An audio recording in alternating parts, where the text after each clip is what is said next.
প্রচেষ্টায় এই কর্মসূচি গ্রামীণ মানুষের জীবনমান উন্নয়নের পাশাপাশি একটি আত্মনির্ভর সমৃদ্ধ বিকশিত ভারত ভিত্তিক এবং আরো সুদৃঢ় করবে। আপনারা শুনেছেন, আমার আগের বক্তা বলেছেন যে 60 দিন কাজ বিরতি দেওয়া হবে, সেটা আমরা আমাদের ক্যাবিনেটে সেটাও সিদ্ধান্ত হয়েছে। 1 এপ্রিল থেকে 20 এপ্রিল অর্থাৎ 20 দিন যখন বোরো ধান, রবি এবং অন্যান্য রবি ফসল কাটার সময় হয় তখন সেটা বন্ধ থাকবে। 5 আগস্ট থেকে 14 আগস্ট 10 দিন আমন এবং খারিফ ধান রোপণের সময় সেটা বন্ধ থাকবে।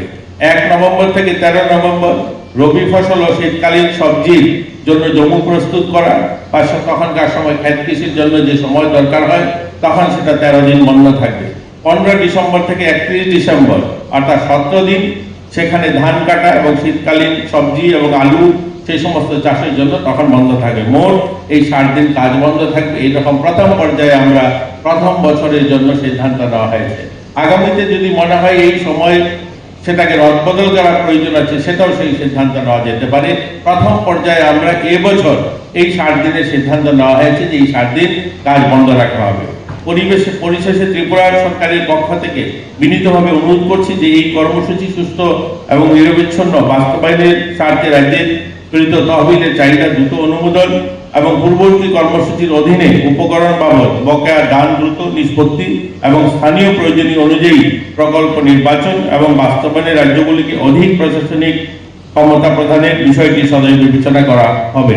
এবং আপনারা শুনেছেন, আমার আগের বক্তা বলেছেন, আগের যে সমস্ত বকেয়া টাকা রয়েছে আমাদের যারা শ্রমিকরা পাবে, সেটাও কিন্তু এই স্কিম চালু হওয়ার পর এই স্কিমের মধ্যেই সেটাকে ইমপ্লিমেন্ট করা হবে, এখানেই সেটাকে তার নিষ্পত্তি করা হবে। এতএব আমাদের এখানে আজকে যারা উপস্থিত রয়েছেন, মঞ্চে বিশ্বজিৎ শীলবাবু রয়েছেন, আমাদের যেহেতু ভার্চুয়াল প্রোগ্রাম, যেহেতু সেটা সারা রাজ্যে প্রচারিত হচ্ছে এবং ক্যান্ডোস করে যেখান থেকে মাননীয় শিবরাজ সিংজি বক্তব্য রাখবেন এবং আমরা সেই অনুষ্ঠানে সামিল হব, তার জন্য মাননীয় বিশ্বজিৎ শীলবাবু আলোচনা রাখেননি এবং আমাদের গীতা দেববর্মা মহোদয় এমডিসি উপস্থিত রয়েছেন, উনি বক্তব্য রাখেননি। আমি ওনাদেরকে ধন্যবাদ জানাচ্ছি, ওনারা উপস্থিত হয়েছেন এই সুন্দর অনুষ্ঠানে।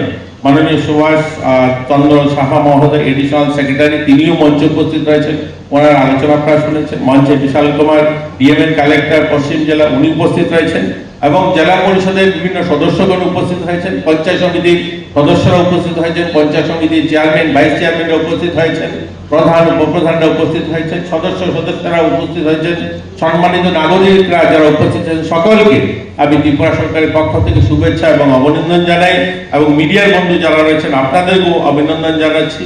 আপনারা সকলেই এই অনুষ্ঠানটাকে সফল করবেন এবং যতক্ষণ পর্যন্ত এই অনুষ্ঠানটা চলবে ভার্চুয়ালি, আপনারা এই অনুষ্ঠানে সামিল হবেন, থাকবেন। যারা ভার্চুয়ালি রয়েছেন তাদেরকেও শুভেচ্ছা অভিনন্দন। ল্যান্ড লেভেলিং করা, আজকের সময় ল্যান্ড লেভেলিং এর খুব প্রয়োজন নেই।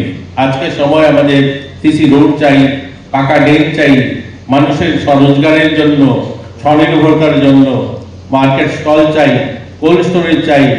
এই ধরনের যে সমস্ত জিনিস বর্তমান সময়ে মানুষকে আত্মনির্ভর করতে গিয়ে, বিকশিত ভারত নির্মাণ করতে গিয়ে যে সমস্ত প্রয়োজনীয় জিনিস রয়েছে সেগুলোর উপরে জোর দেওয়া হয়েছে।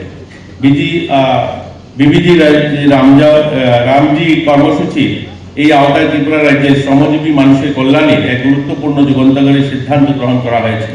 এই কর্মসূচির অধীনে ত্রিপুরা রাজ্যের মজুরির হার, এটাও আজ শুনলে আপনারা খুশি হবেন আজকের এই অনুষ্ঠানের মধ্যে দিয়ে, যেখানে 256 টাকা ছিল মজুরি আমাদের এই মনরেগাতে, এটাই আজকের থেকে শুরু হলো 300 টাকা। আমাদের যারা শ্রমিকরা রয়েছে তারা 300 টাকা করে পাবে এবং তাকে বাড়িয়ে আজকের থেকে সেটা কার্যকরী হবে।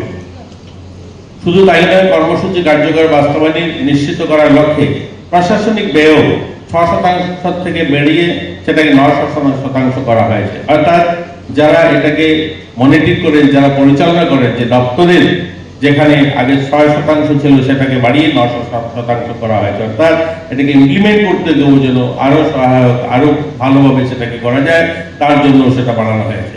এছাড়াও অত্যন্ত আনন্দের সঙ্গে জানাচ্ছি যে ভারত সরকার গ্রামীণ উন্নয়ন মন্ত্রক ত্রিপুরা রাজ্যের জন্য এই স্কিমের আওতায় 1041 কোটি 70 লক্ষ টাকা প্রথম ধাপে অন্তর্বর্তীকালীন আমাদের জন্য তহবিল বরাদ্দ করেছে। অর্থাৎ আজকের দিনে আমরা আমাদের রাজ্যের জন্য যে টাকাটা পাবো সেই টাকাটার পরিমাণ হচ্ছে 1041,70,00,000 টাকা। অর্থাৎ প্রথম ধাপেই আমরা এই টাকা পাচ্ছি এবার আমরা এই কাজের জন্য। একটা বড় অ্যামাউন্ট আমাদের জন্য দেওয়া হচ্ছে। আগে যেটা বলা হয়েছিল যে এই স্কিম আসার পরে হয়তো বরাদ্দ কমে যাবে। আমি আপনাদেরকে ত্রিপুরা সরকারের একজন মন্ত্রী হিসাবে, একজন সাধারণ নাগরিক হিসাবে আপনাদেরকে আশ্বস্ত করতে চাই, এই স্কিমে আমরা আরো টাকা বেশি পাবো। কারণ হচ্ছে যে বড় রাজ্যগুলো তাদের যেভাবে তাদের জন্য স্কিম করা হয়েছে, যেখানে 60% কেন্দ্র দেবে এবং 40% রাজ্য দেবে, এই ক্ষেত্রে আমাদের উত্তর পূর্বাঞ্চল সহ হিমালয়ের যে ছোট স্টেটগুলো রয়েছে সেই ক্ষেত্রে করা হয়েছে 10 এবং 90%। অতএব বড় রাজ্যগুলো তারা সেই টাকা কম নেবে এবং আমাদের মতো ছোট রাজ্যগুলোতে বেশি টাকা পাওয়ার সম্ভাবনা রয়েছে এবং আমরা বেশি টাকা পাবো বলে আমরা আশা করছি। অতএব প্রথম ধাপে একটা বড় টাকা আমরা পাচ্ছি 1000 কোটি টাকা এবং সেই টাকা আমাদের বিভিন্ন পরিকল্পনা ইতিমধ্যে গ্রহণ করা হয়েছে। এই গুরুত্বপূর্ণ পদক্ষেপ নিঃসন্দেহে ত্রিপুরা রাজ্যের গ্রামীণ উন্নয়নের, কর্মসংস্থান সৃষ্টি এবং শ্রমজীবী মানুষের জীবনমান উন্নয়নের ক্ষেত্রে এক নতুন দিগন্তের সূচনা হবে। ভারত সরকারের নির্দেশনা অনুযায়ী আজ ত্রিপুরার প্রতিটি জেলায় এই জনসম্মেলনের আয়োজন করা হয়েছে। এই কর্মসূচিতে জনপ্রতিনিধি, পঞ্চায়েত প্রতিনিধি, বিভিন্ন দপ্তরের আধিকারিকগণ, স্বনির্ভর গোষ্ঠী এবং লাভার্থী এবং সাধারণ মানুষের সক্রিয় অংশগ্রহণ নিশ্চিত করা হয়েছে। ব্যানার, পোস্টার, তথ্যপত্র, অডিও ভিজুয়াল এবং প্রদর্শনী সহ প্রচার সামগ্রী ব্যবহার করা হয়েছে। পাশাপাশি প্রিন্ট মিডিয়া, ইলেকট্রনিক মিডিয়া, সামাজিক যোগাযোগ মাধ্যমে এই ঐতিহাসিক কর্মসূচির ব্যাপক প্রচার প্রসার যথাযথভাবে ব্যবস্থা করা হয়েছে। ত্রিপুরা সরকার এই কর্মসূচি সফলভাবে বাস্তবায়ন করার লক্ষ্যে ইতিমধ্যে সমস্ত প্রয়োজনীয় ব্যবস্থা সম্পন্ন করেছে।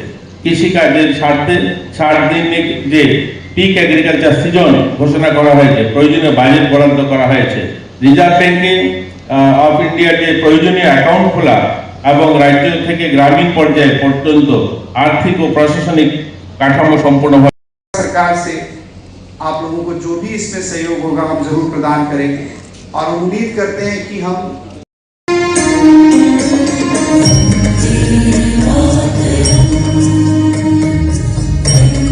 और समयबद्ध तरीके से कार्यों का इम्प्लीमेंटेशन होगा। मैं 125 दिन करता है एवं न्यूनतम आधार मजदूरी को भी कई जी राम जी का शुभारंभ ग्रामीण सशक्तिकरण की दिशा में एक। इसके अतिरिक्त जो भत्ता है उसको भी कानूनी आज एक बहुत ही महत्वपूर्ण दिन है क्योंकि माननीय प्रधानमंत्री थे, उसका जो मॉनिटरिंग है वो देश के हाईएस्ट लेवल पे की जाएगी। उस सम्मानित सभी हमारे पंचायत के रिप्रेजेंटेटिव्स श्री टिंकू राय महोदय जी, सम्मानित विशिष्ट अतिथि माननीय विशेष अतिथि ग्रामीण विकास विभाग के अतिरिक्त सचिव श्री सुभाष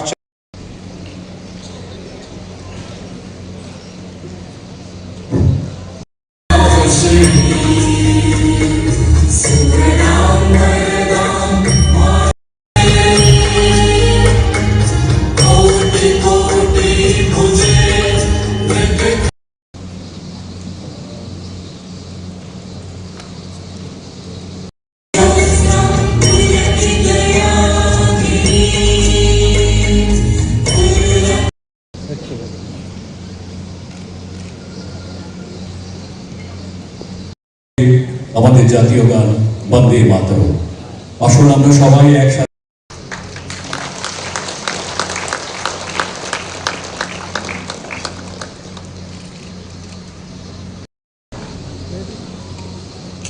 ব্লাড টেস্টটা একটু কমাই দাও, ওয়ান করে দাও ব্লাড টেস্টটা।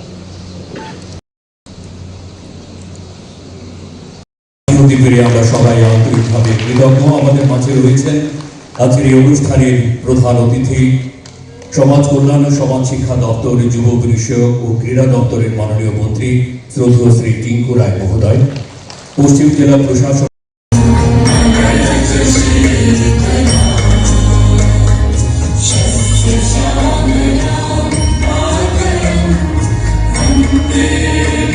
এবং দিশা পড়িয়ে আন্তরিকভাবে বরণ করে নেব।